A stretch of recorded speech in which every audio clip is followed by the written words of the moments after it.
Assalamu alaikum. This is Dr. Nashaba, and today in your Medical Globe e-learning class, you have been taught about asthma, and I am going to tell you how to read this topic from Davidson. Asthma यहाँ पे बहुत ज़्यादा लंबा लिखा हुआ है, इसलिए आपने एक एक चीज़ नहीं करनी।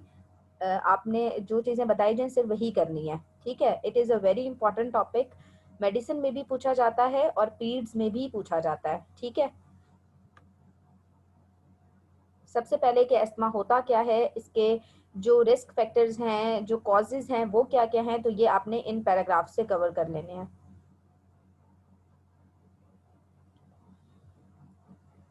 Then pathophysiology, as such pathophysiology नहीं करनी होती मेडिसिन में, लेकिन रेस्पिरेशन में आपने पैथोफिजियोलॉजी कर लेनी है, क्योंकि इससे आपको पता चल जाएगा कि इन्वेस्टिगेशंस जब हम करा रहे हैं तो हमें कौन कौन सी फाइंडिंग्स मिल रही हैं। वहाँ पे फिर आपको फाइंडिंग्स याद नहीं करनी पड़ेंगी, एक आपका कॉन्सेप्ट बिल्ड हो जाएगा, ठीक है।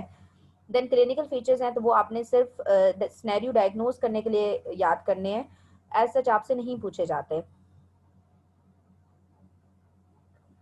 देन डायग्नोसिस, तो diagnosis of asthma is very very important. Specially ये टेबल आपने ज़रूर करना है कि आपने किस तरह से डायग्नोसिस बनाना है एस्थमा का, ठीक है। FeV1 की कितनी वैल्यू होगी तो हम उसको क्या लेबल करेंगे। तो आपने ये जो 3 पॉइंट्स हैं ना, ये अच्छी तरह से याद कर लेने हैं। देन मैनेजमेंट, तो मैनेजमेंट इसकी बहुत इंपॉर्टेंट है। ये स्टार्ट में 2 पॉइंट्स लिखे हुए हैं कि गोल सेट करें या ये बस आपने एक दफ़ा रीड कर लेना है, ज़्यादा डिटेल में करने की ज़रूरत नहीं है। इसकी मैनेजमेंट आगे अच्छी लिखी हुई है, स्टेप वाइज मैनेजमेंट आपको पता होनी चाहिए इसकी।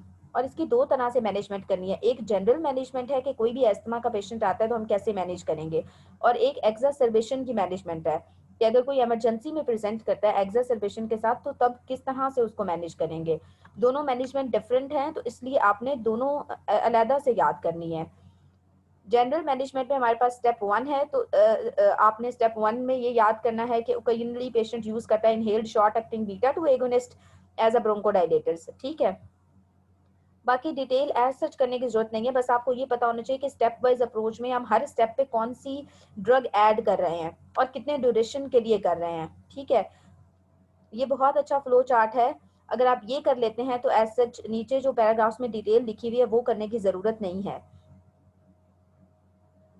नेक्स्ट है हमारे पास स्टेप 2, तो स्टेप 2 में क्या देते हैं और कब हम स्टेप 2 यूज़ करते हैं, मतलब कब हम 2 ड्रग थेरेपी यूज़ करते हैं या कब हम स्टेप 3 यूज़ करते हैं। हम बेसिकली स्टेप 3 में एड ऑन थेरेपी कर रहे होते हैं, तो हम क्या चीज़ ऐड करते हैं, तो ये भी आपको पता होना चाहिए।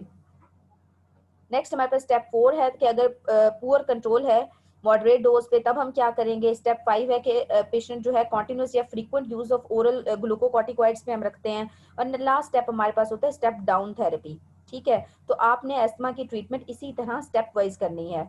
नेक्स्ट एक्सासर्बेशन ऑफ एस्थमा, तो एक्सासर्बेशन की जैसा कि मैंने आपको बताया कि सेपरेटली आपने मैनेज करना होता है पेशेंट को।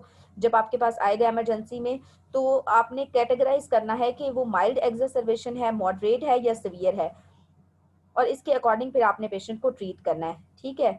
और ट्रीटमेंट में आपने ऑक्सीजन देते हैं, हाई डोज देते हैं हम इन्हें इनहेल्ड ब्रोंकोडाइलेटर्स की, अगर पेशेंट एक्यूट सीवियर एस्थमा की एक्सासर्बेशन के साथ आए, ठीक है। Next there is a table immediate assessment of acute severe asthma, तो ये भी आपने पॉइंट्स याद करने हैं कि कब आपने एक्यूट सीवियर एस्थमा लेबल करना है, कब लाइफ थ्रेटनिंग फीचर्स कौन कौन से होंगे, या कब हम पेशेंट को कहेंगे कि it is near fatal asthma, ठीक है।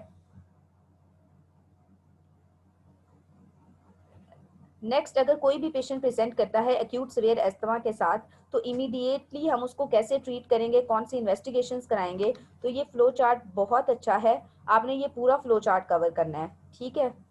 कब हम पेशेंट को वेंटिलेशन पे शिफ्ट करते हैं तो उसके 2-3 पॉइंट्स हैं कि कॉमा में है, रेस्पिरेटरी अरेस्ट है, या अगर उसकी जो आर्टीरियल ब्लड गैसेज हैं वो डिटीरियोरेट कर रही हैं। That's all about asthma. I hope I have made everything clear. If you have any query, you can ask. Thank you.